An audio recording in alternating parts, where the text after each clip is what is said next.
balikan po natin si Maki Pulido sa Masbate. Meron pong pulong balitaan o press conference si DOTC Secretary Marojas. Maki, ano nangyayari dyan? Katatapos-tapos lang actually, Mike, nung press briefing ni DOTC Secretary Mar Rojas, inireport na niya, ibinahagi na niya, inireport sa kanya ng mga technical divers na umahon mula sa dagat, mga bandang pasado, alas 4 ng hapon kanina. No? Tapos during the press briefing, ayan nga, nakikita niyo sa video, ay pinakita niya yung mga na-recover ng mga technical divers na mga fiberglass. Pero sabi nila kanina ay hindi pa naman daw tiyak kung anong bahagi ito ng eroplano, pero pinaniniwala ang bahagi ito ng cockpit nung bumagsak na eroplano na lulan nga si DILG Secretary Jessie Robredo. Itong mga debris na ito ay na-recover 200 feet, 200 feet ang lalim, na-recover yan ng mga technical divers at may layo na 2.5 kilometers mula sa shoreline ng Masbate City. Ngayon, Mike, ang sinasabi ng mga technical divers, bahagi dun sa kanilang inireport, na maliban dito sa na-recover nilang mga glasses o fiberglass, ay may iba pang mga debris dun sa ilalim ng dagat kung saan nga sila sumisid kanina.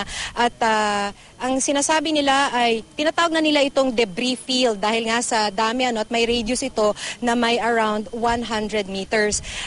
Kanina sumisid ang mga ito, sinimulan nila ng mga bandang alauna ng hapon at dalawang grupo kasi ito, Mike, may isang grupo ng mga Navy technical divers at yung mga civilian foreigners nga na nag-volunteer para sa technical diving na ito dahil nga lubhang mapanganib sa sobrang lalim, 200 feet nga. Pakinggan natin ang ilang bahagi ng isinagawang press briefing ni Secretary Rojas. Perimeter ng debris field na ito. At batay dan, magiging mas focused yung pagdadive bukas. Wala, ito yung mga pinakamalalaking mga nakita nila.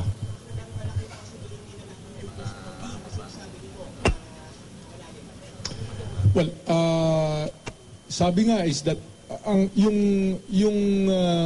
yung skid marks o yung kayod sa ocean floor patungo doon sa ravine. Pero yung debris field, more or less, oblong siya, perpendicular. So posible na hindi tumuloy ang eroplano o yung wreckage doon. Hindi natin malalaman. Anyway, by tomorrow, yung ROV that can go to 500 meters will be here na at masisilip na niya kung ano yung nandun sa mas malalim na lugar.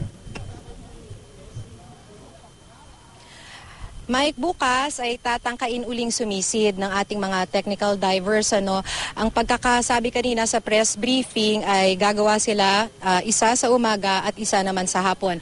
Mike, kanina narinig mo siguro yung sinabi ni Secretary Rojas, nagagamit sila ng ROV bukas dahil 500 feet. Kasi yung pinangyarihan o kung saan nakuha tong debris na ito, at least the targeted area, ang katabi na niyan, Mike, is bangin. Halos ganun na yung description nila, Mike, parang bangin na daw yan. Ang tansya nga nila ay 500 to 1,000 feet. Kaya nga they are hoping na kung maaari lang ay ngayon na nila sa lugar na ito nila at the depth of 250 to 300 feet na makuha yung plane wreckage. Dahil kung ito ay maagos pa, palalim, bangin na yung susunod at ang pinaka-depth daw niyan ay 1,000 feet, Mike. Maki, paliliwanag lang natin ang ibig sabihin ng mga letrang ROV, Remote Operated Vehicle, hindi ba? Yun yung makakasisid, walang taong nakasakay doon, pero kaya nung sumisid ng baka hanggang 1,000 talampakan pa nga doon sa ilalim ng dagat na hindi kayang abutin ng mga tao, kung maabot man, hindi masyado makakatagal dahil nga yung hangin doon iba na eh. Anong oras daw magsisimula ulit bukas? Siguro, pag sikat ng araw, agad-agad ba?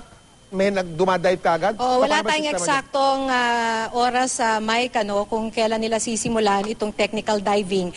Dahil hindi rin daw biro kasi yung mixing ng gases, yung kaninang nire-report ng kasama nating si Rafi Tima, hindi kasi biro yung pag-mix ng gas.